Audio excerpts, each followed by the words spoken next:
Hello guys welcome back to my channel. So आज मैले फेरि तपाईँहरूको लागि बाइनरी टु अक्टल कन्भर्जन लिएर आएको छु। तपाईँहरूले बोर्डमा हेरेर पनि थाहा पाइसक्नु होला। सो यसलाई चाहिँ कसरी चाहिँ हामीले चाहिँ सर्टकट ट्रीबाट गर्ने त भन्ने कुरा चाहिँ म क्लियर रूपमा चाहिँ तपाईँहरूलाई चाहिँ बताउन गइरहेको छु।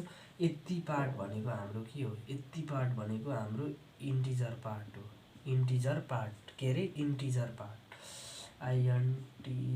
इन्टिजर पार्ट भइदियो भने यो भनेको छ यति पार्ट भनेको फ्र्याक्सनल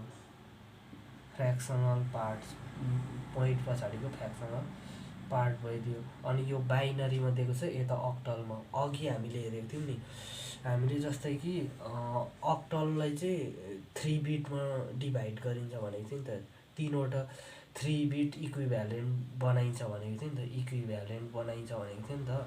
त्यही भएको कारणले गर्दा 3 बिट इक्विभ्यालेन्टमा हामीले यसलाई चाहिँ सेलेक्सन गर्छौँ, यसलाई चाहिँ छुट्याउँछौँ क्या। 3 बिटमा चाहिँ डिस्ट्रिब्युट गर्छौँ, बाँड्छौँ। ती 3वटा बिटमा चाहिँ बाँड्छौँ। र बाँड्दाखेरि सबैभन्दा पहिला चाहिँ जान्नुपर्ने कुरा चाहिँ के हो भने, जस्तै कि यो भनेको इन्टिजर पार्टमा हामीले यस्तो आइन्छ भने सबैभन्दा पहिला, अनि त्यस पछाडि फ्र्याक्सनल पार्टमा यस्तो चाहिन्छ। यो भने पछाडि के अरे? बाइनरी पोइन्ट हो नि त। बाइनरी पोइन्ट हो यो भनेको, बिचको त बाइनरी पोइन्ट हो। त्यही भएको कारणले गर्दाखेरि यहाँ हामीले के गरिन्छ भने सबैभन्दा पहिला चाहिँ यो बिटलाई छुट्याइन्छ क्या। यो बिटमा अगाडि पोइन्टभन्दा अगाडि इन्टिजर पार्टलाई फर इन्टिजर पार्टको लागि लिउँ सबैभन्दा पहिला। इन्टिजर पार्टमा लिँदाखेरि 10110 भइदियो। यसलाई अब हामीले 3 बिटमा छुट्याउँ। यो 3 बिटमा भइदियो। यहाँ 2टा रह्यो बाँकी। अब यसलाई त फेरि हामीले 0 त थप्नु पाइयो। त्यसो गर्दा 0 थपेर 3 बिट नै बन्यो। यो भनेको के हो? यो भनेको 110 भनेको त के हो? 110 भनेको जस्तै 110 भनेको त हाम्रो त 6 हो कि होइन? 6 हो नि त। अनि त्यस पछाडि 010 भनेको त 2 हो। त्यसो हो भने त यो त यति बिट भनेको 2 हुने रहेछ 3 बिट, अनि यति बिट भनेको त 6 हुने रहेछ।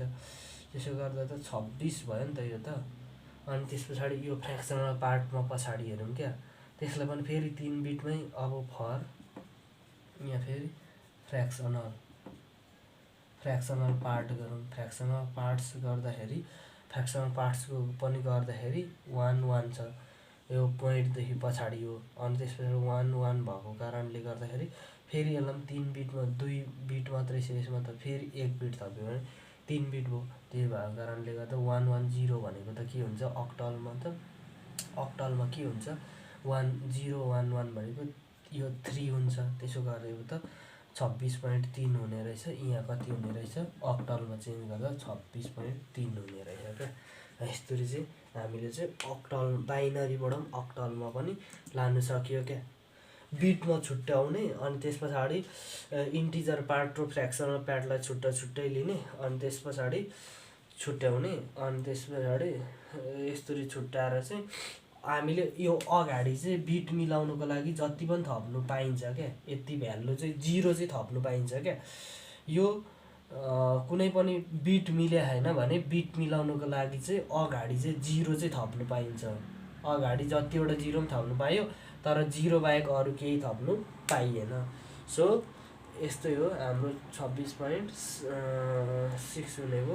त्यही भएको कारणले गर्दाखेरि चाहिँ सो हामीले चाहिँ यति भइदिएको कारणले गर्दाखेरि चाहिँ यसलाई चाहिँ अगाडि 0 पनि थप्यो। सो त्यसकारण यहाँ ठ्याक्क मिलाइयो। त्यही भएको कारणले गर्दाखेरि यसमा चाहिँ यदि बाइनरीबाट चाहिँ अक्टलमा कन्भर्जन गर्नु छ भने ती 3 बिटमा छुट्याएर चाहिँ हामीले चाहिँ अक्टलमा छुट्याउनु सकिने रहेछ। ती 3 बिटमा छुट्याउँदाखेरि यस्तो भइदियो। इन्टिजर पार्ट र फ्र्याक्सनल पार्ट छुट्टै गरिदिने, अनि त्यस पछाडि त्यसलाई लास्टमा एड गरेर मर्ज गरिदिने। मर्ज गरेर चाहिँ पर लेखिदिने। त्यो अक्टलमा कन्भर्ट हुन्छ। सो तर बाइनरी र अक्टल बिच चाहिँ 3 बिटको कम्बिनेसन हुने रहेछ भन्ने कुरा चाहिँ 0 देखि 7 सम्म चाहिँ 3 बिट हुने रहेछ भन्ने कुरा चाहिँ क्लियर हुनु पर्यो। So thank you everyone.